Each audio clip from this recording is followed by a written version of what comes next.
Hello दोस्तों, नमस्कार। स्वागत है आपका अपने यूट्यूब चैनल एवी सफलता में।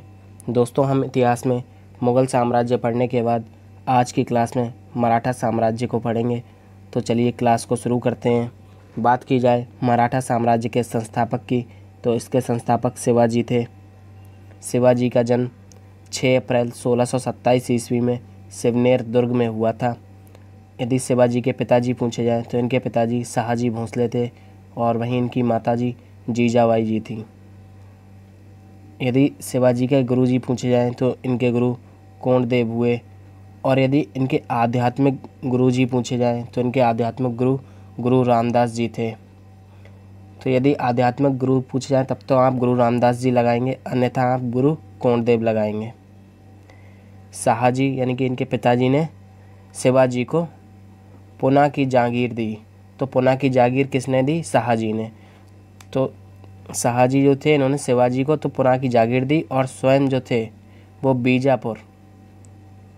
बीजापुर रियासत में नौकरी करने लगे थे। कौन? शाहजी। तो ये आपको ध्यान रखना है। बात की जाए शिवाजी ने 1656 ईस्वी में राजधानी बनाया। किसको बनाया? रायगढ़ को। रायगढ़ को राजधानी कब बनाया? 1656 ईस्वी में। ये आपको सन याद रखनी है, पूछ ली जाती है।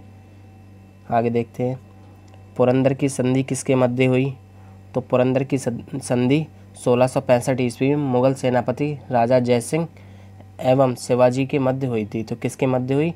मुगल सेनापति जयसिंह और शिवाजी के मध्य। कब? 1665 ईस्वी में। कौन सी संधि? पुरंदर की संधि। आगे देखते हैं। शिवाजी का राज्याभिषेक कब हुआ? तो शिवाजी का राज्याभिषेक 5 जून 1674 ईस्वी में रायगढ़ में हुआ। और किसने कराया था? तो ये काशी वाराणसी के प्रसिद्ध विद्वान थे श्री गंगावट। इन्होंने ही शिवाजी का राज्याभिषेक किया था। तो और यदि पूछा जाए ये मूल रूप से कहाँ के निवासी थे, तो ये महाराष्ट्र के एक ब्राह्मण थे, सम्मानित ब्राह्मण थे महाराष्ट्र के। और शिवाजी ने कौन सी उपाधि धारण की थी? तो छत्रपति। इसके बाद में इनको छत्रपति शिवाजी कहा जाता है। शिवाजी की दरबारी भाषा क्या थी? तो मराठी इनकी दरबारी भाषा थी। शिवाजी को औरंगजेब ने 1666 ईस्वी में जयपुर भवन में कैद कर लिया था। तो कहाँ कैद किया था? जयपुर भवन में। किसने? औरंगजेब ने। शिवाजी की मृत्यु कब हुई? तो इनकी मृत्यु 3 अप्रैल 1680 ईस्वी में हुई थी। आगे देखते हैं। बात करते हैं शिवाजी की सेना के बारे में। तो इनकी जो सेना थी ये 3 भागों में विभक्त थी। नंबर 1, पागा सेना। पागा सेना क्या होते थे?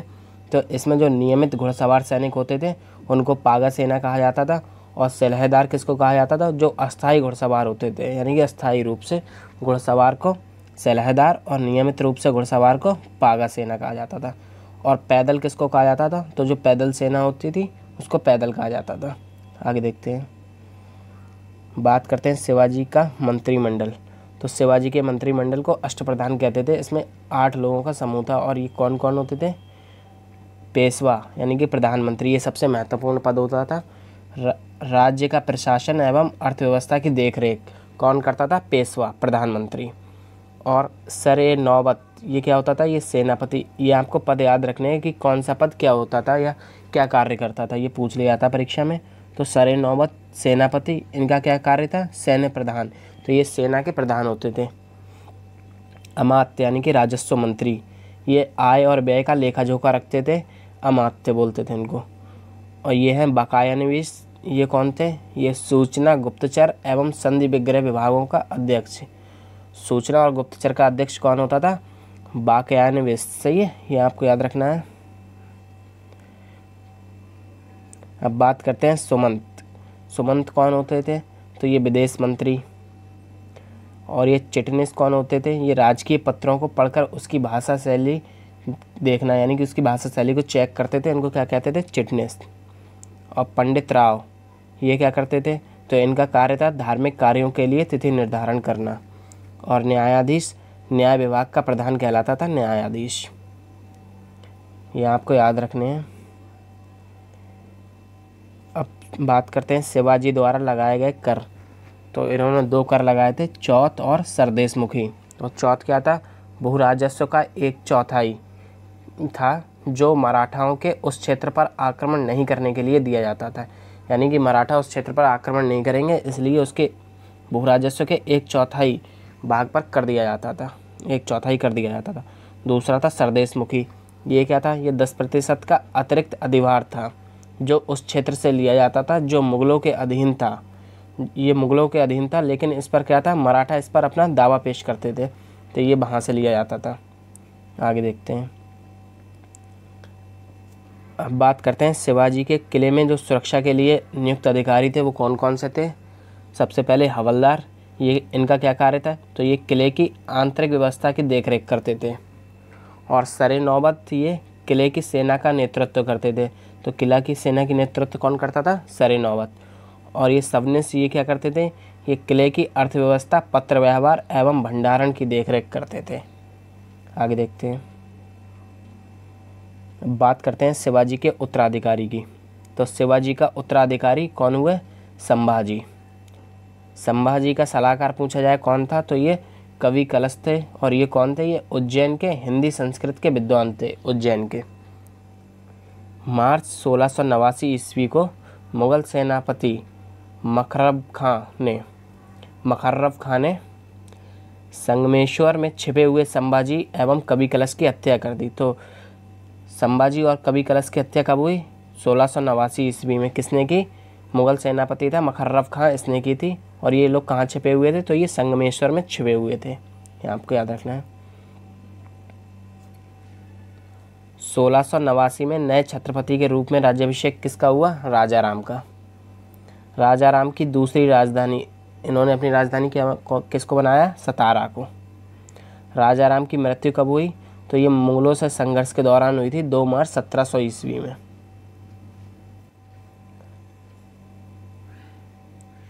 राजा राम की मृत्यु के बाद उसकी पत्नी ताराबाई ने अपने 4 वर्षीय पुत्र शिवाजी द्वितीय का राज्याभिषेक कराया। उसके बाद जो सत्ता संभाली थी किसने? ताराबाई ने। और अपने जो उनका पुत्र था 4 वर्षीय शिवाजी सेकंड, इसका राज्याभिषेक करवाया था। मराठा साम्राज्य की वास्तविक संरक्षिका कौन है, ये पूछा जाए तो ताराबाई। औरंगजेब ने ईमानदार की उपाधि किसको दी? तो ताराबाई को दी। ये यूपी ट्रिपल एससी में पूछा गया प्रश्न है। औरंगजेब की मृत्यु के समय मराठा नेतृत्व किसके हाथों में था? तो ये ताराबाई के हाथों में था। ये तीनों प्रश्न यूपी ट्रिपल एससी में पूछे हुए हैं। आगे देखते हैं। बात करते हैं खेड़ा का युद्ध। खेड़ा का युद्ध किसके मध्य हुआ? तो ये साहू एवं ताराबाई के मध्य हुआ। कब हुआ? 1707 ईस्वी में। और इसमें क्या हुआ? इसमें साहू जो थे वो विजयी हुआ, साहू जीत गए थे। साहू का राज्याभिषेक कब हुआ? तो इनका राज्याभिषेक 22 जनवरी 1708 ईस्वी को सतारा में हुआ। कहाँ हुआ? सतारा में। 1713 में साहू ने बालाजी विश्वनाथ को पेशवा बनाया। तो पेशवा किसको पहले बनाया था? बालाजी विश्वनाथ को। कब? 1713 ईस्वी में। इनकी मृत्यु 1720 में होने के बाद पेशवा बाजीराव प्रथम हुए। तो पेशवा कौन हुए? बाजीराव प्रथम। आगे देखते हैं। अब बात करते हैं बाजीराव प्रथम के बारे में। शिवाजी के बाद गौरिल्ला युद्ध में सबसे कुशल, तो गौरिल्ला युद्ध किसने प्रारंभ किया? शिवाजी ने। उसके बाद सबसे ज़्यादा कुशल कौन हुआ? तो ये बाजीराव प्रथम। इनका शासनकाल कब से कब तक था? 1720 ईस्वी से 1740 ईस्वी तक। और गौरिल्ला युद्ध को छापामार युद्ध भी कहा जाता है। साहूजी प्रथम ने बाजीराव प्रथम को योग्य पिता का योग्य पुत्र कहा। तो साहूजी प्रथम ने बाजीराव प्रथम को क्या कहा? योग्य पिता का योग्य पुत्र कहा। ये आपको ध्यान रखना है। पूछा जाए दिल्ली पर आक्रमण करने वाला प्रथम पेशवा कौन था? तो ये बाजीराव प्रथम थे। पालखेड़ा का युद्ध, तो ये 7 मार्च 1728 ईस्वी को पालखेड़ा का युद्ध पूछा जाए तो ये 7 मार्च 1728 ईस्वी को बाजीराव प्रथम और निजामुल मुल्क के बीच हुआ। इसमें क्या होता है? इसमें निज़ाम की हार होती है और इसके साथ ही मुंगी सिवा गांव की संधि होती है। तो मुंगी सिवा गांव की संधि कब हुई? पालखेड़ा के युद्ध के समय। और किसके साथ हुई? तो ये निज़ाम के साथ हुई, बाजीराव प्रथम की। आगे देखते हैं। दिल्ली पर आक्रमण करने वाला प्रथम पेशवा कौन था? बाजीराव प्रथम। और जब उसने आक्रमण किया तो उस समय मुगल बादशाह कौन था? मोहम्मद शाह। और इनकी बाजीराव प्रथम की मृत्यु कब होती है? 1740 ईस्वी में। अब बात करते हैं बालाजी बाजीराव की। तो इनका शासनकाल 1740 ईस्वी से 1761 ईस्वी तक था। बाजीराव प्रथम की मृत्यु के बाद पेशवा कौन बने? बालाजी बाजीराव। अब बात करते हैं संगोला संधि, जो कि 1750 में हुई। ये छत्रपति राजाराम द्वितीय और बालाजी बाजीराव के मध्य हुई थी। तो संगोला संधि किसके बीच हुई? राजाराम द्वितीय और बालाजी बाजीराव के मध्य। बालाजी बाजीराव का अन्य नाम पूछा जाए तो इनका अन्य नाम था नाना साहब। तो नाना साहब किसको कहते थे? तो बालाजी बाजीराव को। पानीपत का तृतीय युद्ध, जो कि 14 जनवरी 1761 में हुआ, किसके मध्य हुआ था? तो ये अहमद शाह अब्दाली व मराठाओं के मध्य हुआ। बालाजी बाजीराव के समय पर हुआ था। किसके समय पर? बालाजी बाजीराव के समय पर, अहमद शाह अब्दाली और मराठाओं के मध्य। इसमें क्या होता है? इसमें मराठाओं की हार होती है। आगे देखते हैं। मुगल बादशाह शाह आलम द्वितीय मराठाओं का पेंशन भोगी बन दिल्ली की गद्दी पर पुनः बैठा। तो दिल्ली गद्दी पर पुनः कौन बैठा? शाह आलम द्वितीय। और ये मराठाओं के सहयोग से बैठा, इसलिए मराठाओं का पेंशन भोगी हो गया था। इससे पहले ये ईस्ट इंडिया कंपनी से पेंशन लेकर बैठा था। आगे देखते हैं। पेशवा माधवराव नारायण द्वितीय की अल्पायु के कारण मराठा राज्य के देखरेख के लिए 12 भाई सभा नाम की 12 सदस्यों की एक परिषद कार्य करती थी। तो 12 भाई सभा क्या थी? ये 12 सदस्यों की एक परिषद थी। और ये किसके समय थी? तो ये पेशवा माधवराव नारायण के समय। और ये क्यों बनाई गई थी? क्योंकि उस समय जो ये थे पेशवा, ये अल्पायु में थे। तो इस परिषद में 2 महत्वपूर्ण सदस्य थे। कौन कौन से? तो एक तो थे महादजी सिंधिया और दूसरे नाना फडणवीस। देखते हैं। जो नाना फडणवीस थे, इनका मूल नाम क्या था? तो इनका मूल नाम था बालाजी जनार्दन भानु। तो बालाजी जनार्दन भानु किसका नाम था? नाना फडणवीस का। और मराठाओं का मैकियावेली किसको कहा जाता है? मैकियावेली। तो ये नाना फडणवीस को कहा गया है। आगे देखते हैं। अब देखते हैं बाजीराव द्वितीय, जो कि 1796 से 1818 ईस्वी तक। तो माधवराव नारायण की मृत्यु के बाद पेशवा कौन बना? बाजीराव द्वितीय। सहायक संधि स्वीकार करने वाला प्रथम पेशवा कौन था? तो ये बाजीराव द्वितीय था। मराठों के पतन में इसका सर्वाधिक योगदान रहा। किसका? बाजीराव द्वितीय का सर्वाधिक योगदान रहा। बसीन की संधि, तो ये किसके मध्य हुई है? ये अंग्रेजों व बाजीराव द्वितीय के मध्य 1802 में हुई। और जो सिंधिया और भोसले थे, इन्होंने इस संधि का विरोध किया था।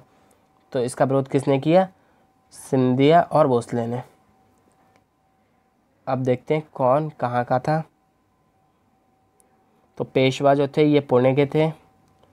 गायकवाड़ कहाँ थे? तो ये बड़ौदा में। होलकर इंदौर में। सिंधिया जो थे ये ग्वालियर में। और भोसले जो थे ये नागपुर में। तो ये आपको ध्यान रखना है। आगे देखते हैं।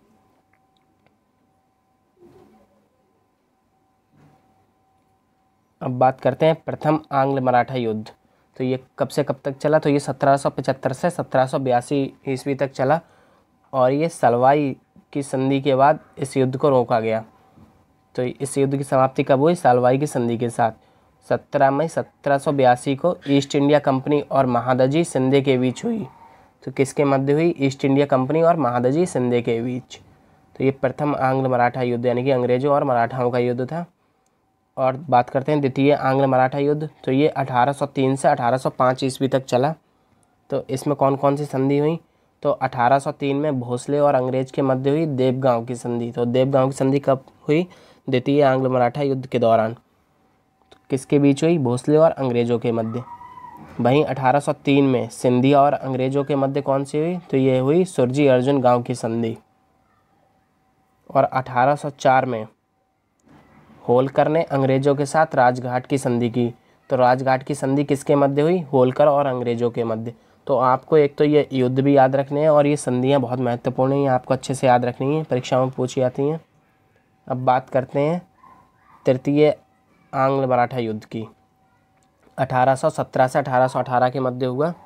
और इस युद्ध के बाद मराठा शक्ति और पेशवा के वंशानुगत पद को समाप्त कर दिया गया।